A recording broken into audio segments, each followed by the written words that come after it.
चलिए बढ़ते हैं आज की कहानी की ओर। दोस्तों, मेरा नाम राजेश है और मैं एक स्टूडेंट हूँ, इसलिए मैं पढ़ाई करने के लिए एक हॉस्टल में रहता था। उस हॉस्टल में मेरे बहुत से फ्रेंड थे, तो मुझे वहाँ पर रहने में कुछ ज़्यादा दिक्कत नहीं होती थी। दिवाली का टाइम आने वाला था और मेरे सभी फ्रेंड घर जा रहे थे क्योंकि वो सभी दूसरे स्टेट के थे, इसलिए वो जल्दी चले गए। और वहीं मेरे इक्का दुक्का फ्रेंड ही उस हॉस्टल में बचे हुए थे जो भी थोड़े दिनों में जाने वाले थे। मेरा घर चूंकि शहर के पास ही एक गांव में था और मैं पहले बीमार भी पड़ गया था, जिस कारण से मेरी बहुत सी स्टडी भी बर्बाद हो गई थी। तो मैंने हॉस्टल में ही रहने का निश्चय किया था ताकि मैं अपनी छूटी हुई स्टडी को पूरा कर सकूं। मेरे घर वालों ने भी वहीं रुकने की मुझे मंजूरी दे दी। जो मेरे बचे हुए दोस्त थे अब वे भी अपने घर चले गए। हॉस्टल में मैं बचा था और मेरा एक वार्डन था। दिवाली की रात आने वाली थी तो मेरा वार्डन भी मुझे चाबी देने अपने घर चला गया था। अब हॉस्टल में केवल मैं ही बचा था। मैं अपनी पढ़ाई करके सोने चला गया और रात के करीबन 2 बजे मेरी नींद खुली। मुझे किसी के फुसफुसाने की आवाज़ सुनाई दी, पर हॉस्टल में मेरे अलावा कोई भी नहीं था। तो फिर ये आवाज़ कौन कर रहा था? ये सुनकर मैं बहुत ही ज़्यादा डर गया कि एक तो इस सुनसान हॉस्टल में मेरे अलावा कोई भी नहीं है और ऊपर से आती हुई ये आवाज़ मेरे अंदर और घबराहट फैला रही थी। अब मैं बुरी तरह से कांपने लगा था। तो उस वक्त मेरा चुप रहना ही सही था, क्योंकि बाहर कौन है ये भी मैं नहीं जानता था। मैंने अपनी रजाई को मुंह तक ओढ़ लिया था और मैं सोने की कोशिश करने लगा कि तभी मेरे दरवाजे पर हल्की सी खटखटाने की आवाज़ आई। डर के मारे मेरे पसीने छूट रहे थे और वो आवाज़ थोड़ी देर तक तो हुई और फिर घोर चुप्पी छा गई। पर उस समय मुझसे पूछो कि डर क्या होता है। रात अभी बाकी थी और मैं खुद को मन ही मन ये बोल रहा था कि अगर मैं घर चला जाता तो ही ठीक था, कि तभी एकदम से माहौल में फिर से वही डर छा गया। मेरे कमरे के बाहर किसी के चलने की आवाज़ें आ रही थी और थोड़ी देर के बाद आवाज़ आना भी बंद हो गई कि तभी दरवाजे को जोर जोर से किसी ने पीटा। थोड़ी देर बाद उसने मेरा नाम पुकारा, राजेश। एक हार्ट अटैक के लिए बस ये काफ़ी था। मुझे समझ में नहीं आ रहा था कि उसको मेरा नाम कैसे पता चला। फिर एक बार और आवाज़ आई और वो बोला, बाहर तो आओ, दरवाज़ा खोलो, मुझे अंदर नहीं बुलाओगे? वो आवाज़ किसी इंसान की तो नहीं हो सकती थी। वो बहुत ही भारी और डरावनी आवाज़ थी। मैंने दरवाज़ा नहीं खोला, तभी वो चिल्लाकर बोला, दरवाज़ा खोल नहीं तो तेरे शरीर के टुकड़े कर दूंगा। उस वक्त मुझे समझ में नहीं आ रहा था कि आखिर मैं करूं तो करूं क्या। अगर मैं ज़्यादा देर तक यहीं पर रुका रहा तो मेरे साथ कुछ भी हो सकता है, और अगर गलती से भी मैंने दरवाजे को खोल दिया तो पता नहीं बाहर की तरफ कौन सी बला मेरा इंतजार कर रही होगी। लेकिन दरवाज़ा खोलने के अलावा मेरे पास कोई चारा भी नहीं था, इसलिए ना चाहते हुए भी मुझे दरवाजे के पास आना पड़ा। और उसके बाद मैंने धीरे धीरे दरवाजे को खोलना शुरू कर दिया। डर के मारे मेरे हाथ पैर भी कांप रहे थे और कुछ देर के बाद ही जैसे मैंने दरवाजे को खोला तो मैंने देखा कि उस दरवाजे के बाहर का नज़ारा एकदम नॉर्मल था, क्योंकि वहाँ पर मुझे कुछ भी दिखाई नहीं दे रहा था। मुझे एक चैन की सांस मिली और उसके बाद मैं अपनी सांस को ऊपर नीचे खींचने लगा। अब मैं गहरी गहरी सांसें ले रहा था और फिर इसी बीच ना जाने कहाँ से लेकिन कोई मुझे छू कर गुजर गया, और ये सब एक पल में हुआ, जिस वजह से मैं कुछ समझ नहीं पाया। अब मेरा तो दिमाग सनक गया था, क्योंकि जैसे मुझे ऐसा महसूस हुआ कि कोई मुझे छूकर निकल गया है तो मेरा कंट्रोल खो गया और मैं डगमगाने लगा। इसी बीच मैंने किसी तरह खुद के ऊपर कंट्रोल किया और उसके बाद मैंने सोचा कि अब इस कमरे के अंदर रुकना एक बार के लिए भी मेरे लिए सही नहीं होगा, इसलिए मैं तुरंत ही वहाँ से निकलना चाहता था। अंदर अंदर मुझे घुटन महसूस होने लगी थी और अब मैं बहुत ही जल्दी यहाँ से निकलने के फिराक में था। फिर मैं वहाँ से दरवाज़ा खोलते हुए बाहर आ गया, और बाहर आने के बाद भी मुझे अभी 2 फ्लोर नीचे उतरना था और उनके लिए मुझे लिफ्ट की ज़रूरत थी।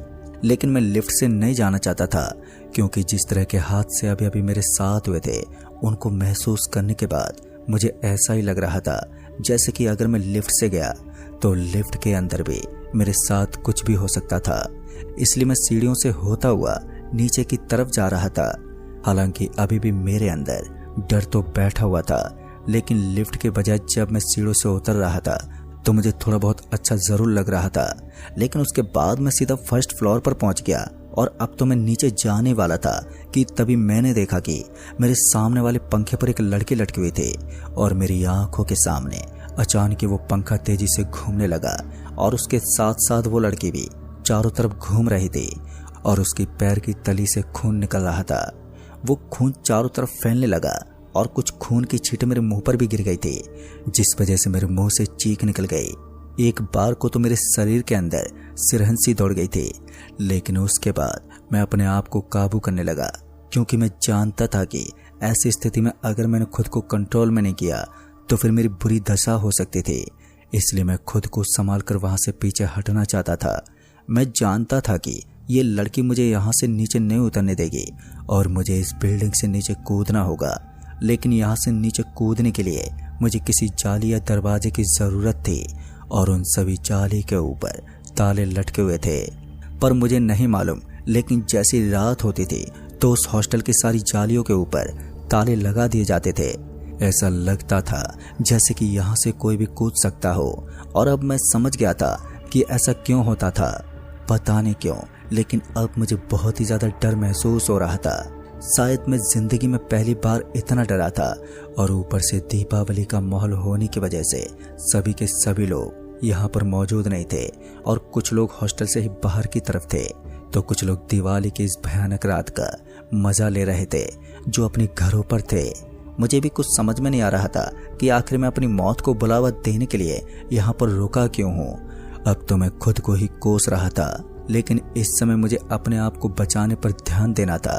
इसलिए मैं उस लड़की के सामने अपने आप को इतना डरा हुआ साबित नहीं करना चाहता। इस बार मैंने भी सोच लिया था कि जब तक मैं मरूंगा नहीं तब तक मैं लड़ता रहूंगा। और उसके बाद जिस दिशा में वो लड़की लटकी हुई थी, मैं उस दिशा से उल्टा भागा और मैं उसके पीछे की जाली को अपनी लात से तोड़ देना चाहता था, लेकिन मैं नाकाम रहा और उल्टा मेरे पैर में एक बहुत ही जोर की मोच आ गई। पैर में मोच आ जाने की वजह से अब तो मैं हिल तक नहीं पा रहा था, और जब तक मैं खुद को बचाने की कोशिश कर रहा था तो इसी बीच पता नहीं कहां से, लेकिन उस फ्लोर की ऊपर वाली छत की तरफ से कुछ गिरने लगा और फिर वो मेरे सर पर आकर टपक गया। उसके गिरते ही मेरी आंखों के सामने तारे चमकने लगे और उसके साथ ही मेरी आंखें बंद हो गई। और फिर उसके बाद क्या हुआ मुझे कुछ नहीं मालूम, क्योंकि जब मेरी आंखें खुली तो मैंने देखा कि मैं उसी जगह पर गिरा हुआ था और मेरे चारों तरफ धुआं ही धुआं फैला हुआ था। ऐसा लग रहा था जैसे कि वहां की सारी चीजें आग की चपेट में आ चुकी थी और वहां पर केवल और केवल धुआं फैला हुआ था। डर तो लग रहा था, लेकिन जैसे मैंने उठकर अपने आजू बाजू में देखा तो मेरी आंखें खुली की खुली रह गई। और तभी मैंने देखा कि सामने वाले बरामदे के खंभे पर एक लड़की लटकी हुई थी और उसके नीचे एक बूढ़ा आदमी हवन की तरह कुछ कर रहा था। शायद वो कुछ जादू टोना कर रहा था। उसे इस तरह से टोटके करता हुआ देखकर मेरी रूह कांप गई, क्योंकि मैंने देखा कि जिस लड़की को उसने ऊपर लटका रखा था उसके नीचे ही जस्ट उसने आग लगा रखी थी और शायद वो उस लड़की की बलि देने वाला था। फिर कुछ देर के अंदर ही वो आग उस लड़की के करीब आने लगी और उस लड़की के करीब आने की वजह से अब वो चीखने और चिल्लाने लगी थी।